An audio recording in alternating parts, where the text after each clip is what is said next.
امام راضی علیہ رحمہ فرماتے ہیں اس سے مراد قرآن بھی ہے، یعنی ثم لتسألن یومئذ عن النعیم سے مراد اللہ کا قرآن ہے، جس قرآن کے ساتھ ہم بے وفائی کر رہے ہیں، جس قرآن کو ہم نے رسمن جو ہے وہ اپنے ساتھ رکھا ہے، اور اتنا اونچا رکھ دیا، اتنا اونچا رکھ دیا کہ بچوں کی پہنچ سے بھی دور اور بڑوں کی پہنچ سے بھی دور۔ ایک گھر جو ہے وہ میرا جانا ہوا تو میں نے ان کو کہا کہ قرآن دیں۔ جب قرآن منگوایا تو ایک غلاف کھولا، پھر نیچے دوسرا، پھر دوسرا کھولا، پھر نیچے تیسرا، تیسرا کھولا، پھر چوتھا، چوتھا کھولا، پھر پانچواں، پانچواں کھولا، پھر چھٹا۔ میں نے کہا اتنی دور تم نے قرآن کو رکھ دیا کہ 7 تہیں کے اندر بند کر کے رکھ دیا کہ کہیں قرآن خود ہی کھل کے ہمارے سامنے نہ آ جائے کہ مجھے پڑھ لو۔ اتنا پیک کر دیا، اور اتنی اونچی جگہ پہ ادب کے نام پہ رکھ دیا کہ کہیں کوئی پکڑ کے غلطی سے پڑھ ہی نہ لے۔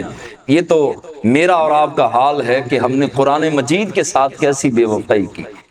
اسی لیے تو اقبال نے کہا تھا کہ تو جاہل ملا کے اور جاہل صوفی کے پھندے میں ایسا پھنسا کہ تو نے قرآن کے اصل مقصد کو بھلا دیا۔ قرآن کے اصل مقصد کا اور قرآن کے نزول کا جو ہے وہ اصل مقصد کیا تھا، اس چیز کو تو بھلا بیٹھا۔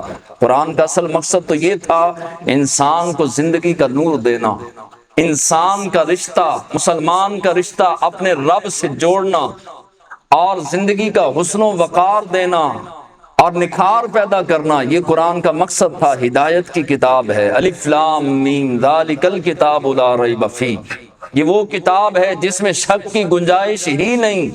ہم نے رسول اللہ سے بھی بے وفائی کی، اور ہم نے قرآن کے ساتھ بھی بے وفائی کی۔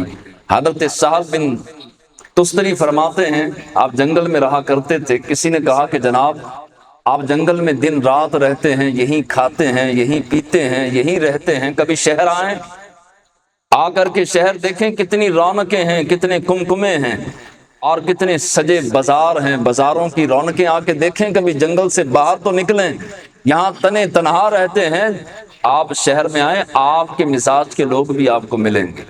تو حضرت سہل بن تستری فرماتے ہیں تجھے کس نے کہا کہ میں اکیلا رہتا ہوں؟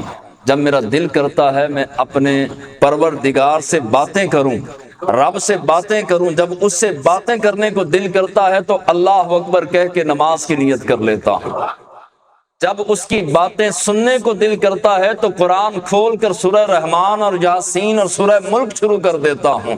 کبھی میں اس سے باتیں کرتا ہوں، کبھی میں اس کی سنتا ہوں، میں دم دم اپنے پروردگار کے ساتھ رہتا ہوں۔ تجھے کس نے کہا میں تنہا رہتا ہوں؟ ہمارے بزرگوں نے جنگلوں میں بھی قرآن کو نہیں چھوڑا، پہاڑوں کی چوٹیوں پر گئے اور جنگوں کے اندر بھی گئے تو قرآن ان کے ہاتھوں میں رہا، قرآن سینے سے لگا رہا، تلاوت قرآن ان کے لبوں پر جاری رہی۔ جب تلک قرآن کے وفادار ہم رہے، پوری دنیا پہ مسلمانوں نے حکومت کی، حکمران رہے۔ جب سے قرآن سے پیچھے ہٹے، پیٹ دیے گئے، مار دیے گئے، ذبح کر دیے گئے۔ جب سے قرآن کا دامن چھوڑا ہے، امت چاہتی ہے کہ دوبارہ وہی کھوئی عزت ملے، کھویا وقار ملے، تو قرآن کی طرف لوٹنا پڑے گا۔